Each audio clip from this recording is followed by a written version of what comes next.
Before a flower turns toward the sun, it first opens its petals to the light. Our eyes are much the same. Quiet windows that greet every sunshine, hold every memory, and guide us through the beauty of each day. Yet, we often forget the gift of seeing until someone dedicates their life to protecting it. Meet Melissa Hay, an optometrist, entrepreneur, and visionary who has built more than a practice. She has created a place where clarity, confidence, and care come into focus. Through her own business, she helps people rediscover the world, one pair of eyes at a time. Hi, my name's Melissa. I'm an optometrist in Auckland. The question is, what sparked my curiosity in optometry? And I guess that's a long-winded question because I think that a lot of life is little sparks that lead to a big fire.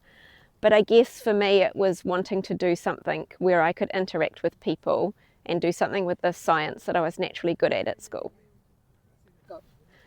So when I was really small, so way back in primary school, I was probably the first in my family to need glasses.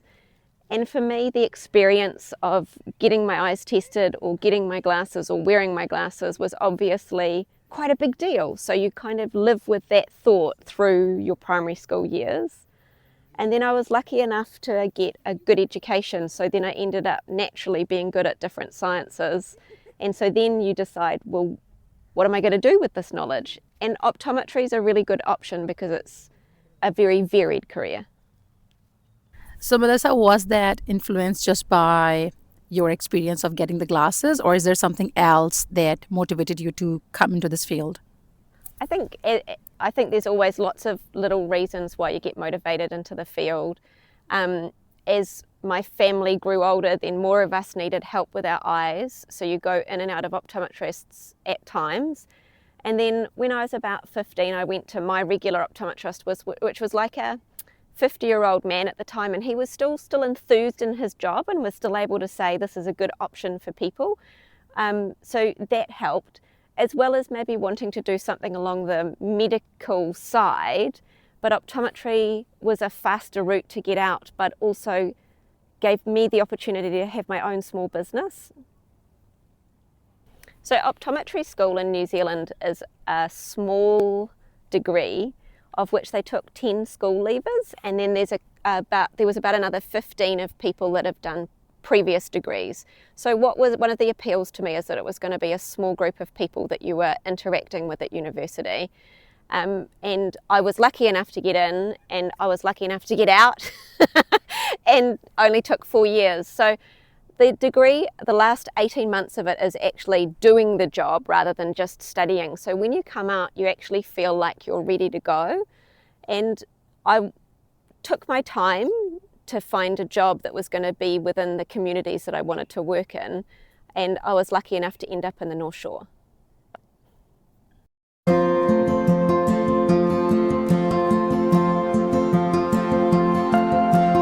So the North Shore is a community in Auckland that allows us good lifestyle with the beaches and the lakes and lots of walking, but it's also close to my family.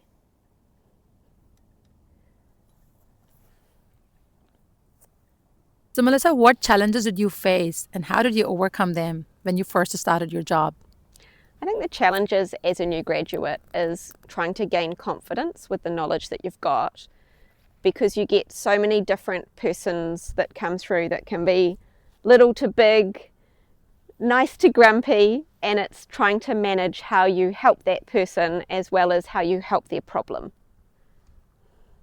So, where are you in your journey today, Melissa? I guess my journey at the moment is just trying to make sure that we stay content, that I enjoy going to work each day and enjoy the years until I consider what to do next.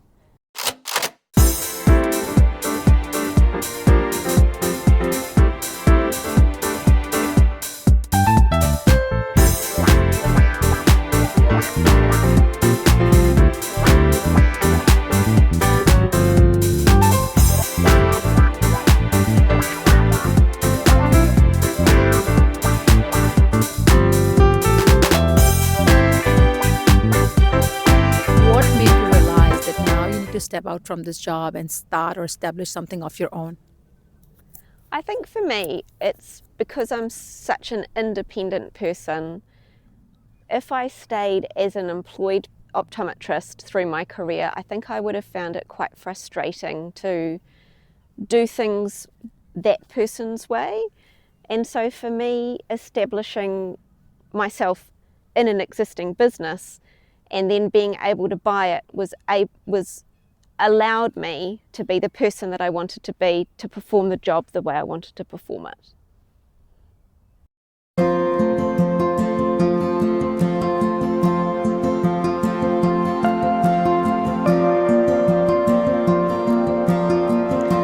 So I think some of the key challenges running a little business is economic, with all the different things that are thrown at us from the global and the New Zealand economy, and it's trying to make sure that you can still have a successful and thriving business, which means that you do have to keep an eye on the numbers or on the bottom line, but it's also making sure that you've got the right team to support how the practice needs to grow to go forward.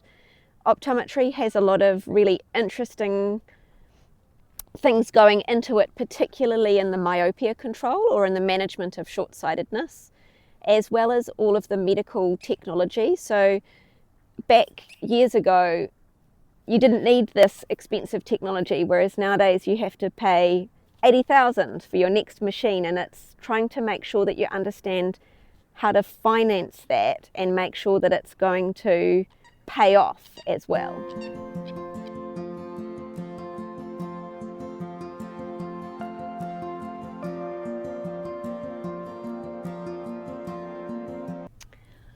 I think when I graduated in optometry, it was definitely an old man's kind of game.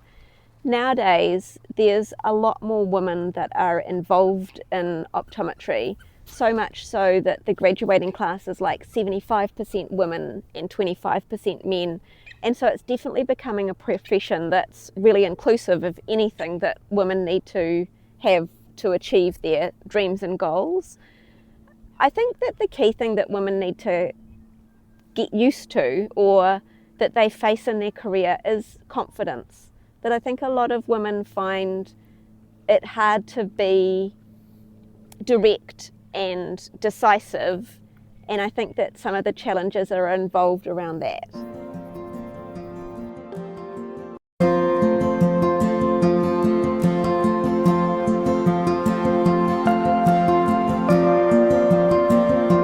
So no, I've been really fortunate that I haven't necessarily had a big challenge where I've questioned whether optometry was the right thing for me or not.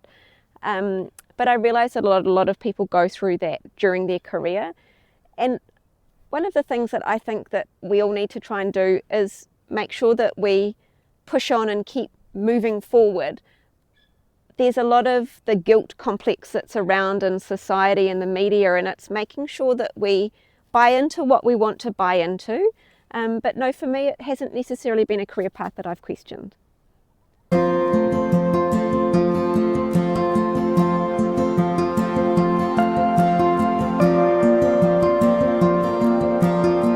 Yeah, so I've been really fortunate over the years to meet all sorts of people, and regularly, particularly towards the end of the year, we get school students come through to see what's involved in optometry and how we work and how the practice feels, and so we get to interact with a young age group to try and encourage them into whatever career choice or profession that they want. But what I would say about optometry is it gives you a really good lifestyle balance. So it gives you the ability to work close to home within a nice practice feel, that you're not working in a warehouse or a workshop or something like that. But the key advice that I would like to give people is just try and find some fun with it. That it's great to have a laugh with the people that you work with, and then also find something within the profession that you find particularly interesting. So as I said before, I talked about myopia control, but there's so much within health management or in lens options or in new frames, that you can find your own passion. So it's just finding that one little thing that you find joyous. Anyway, you can say that. Okay. Yeah. I'm coming Yes. for a rapid fire round with Melissa. Glasses or contact lenses? Glasses. Most common eye problem you see daily? Macular degeneration. One myth about eyesight you want to bust? That's an interesting question. There's so many. People have so many different funny ideas. But the key one, I guess, that I would say is that people think that their glasses are the root of their problems. So they get glasses and then they need stronger glasses and then they need to come and see us more often. So I would say that the big myth is that we age and that's what causes the change. Okay, blue light glasses, useful or overrated? I think useful, but only to a small percentage of the population. Yeah. Cool. Worst habit people have for their eyes? Not cleaning them. So we spend a lot of our day talking to people about how to clean their eyelids. Right. One food that's actually good for eye health? There's many. Colourful fruit and veggies. Ooh. The most colourful, the better. Eye drops, daily use or only when needed? Only when needed. One sign people ignore before serious eye issues? I think they assume it's going to get better. So I would just say act promptly. Kids' screen time, how much is too much? Oh, that's a hard one. That is a huge conversation. Okay. And usually we say half an hour and then they need to take a break. But I actually think that it's the technologist's job to make the screens bigger, better, further away. So I think technology is going to help us more with virtual reality. So the problem is the length of time up close, but if we can perceive the perception further out, it will be better. Right. Last one. One simple tip to protect eyesight long term. You see, you're getting free tips. One simple tip. I would probably go back to that, keeping your eyes clean. It's such a big deal for people as their eyes age and they get scalier skin, keeping them clean. Right.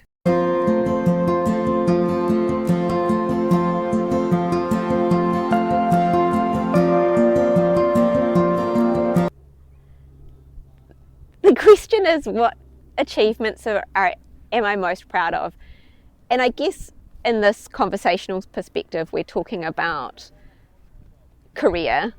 I would probably say that the thing that I'm most proud of is having a supportive and loving family. But within my career, I would say being able to have had my own business for so many years and it still being successful would be my greatest achievement.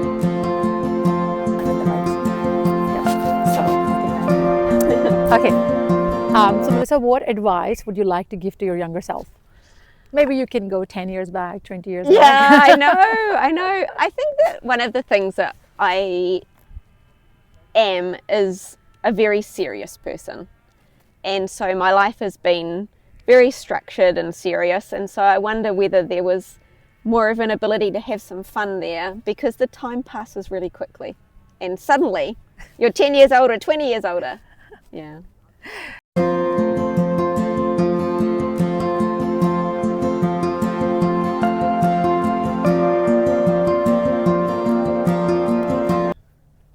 So for me, I'd say that I would bloom from having had a successful day at work. So that would be having a day of challenges that I could overcome, some decisions that need to be made, but they are the things that make me feel like I've bloomed and had a successful day. Some people help us see the world. Others help us see it clearly. Melissa Hay does both. Through her passion, expertise, and vision, she helps countless lives bloom with confidence and clarity. And like a lily that returns season after season, her impact continues to grow, touching lives, brightening futures, and reminding us that true vision goes far beyond what the eye can see.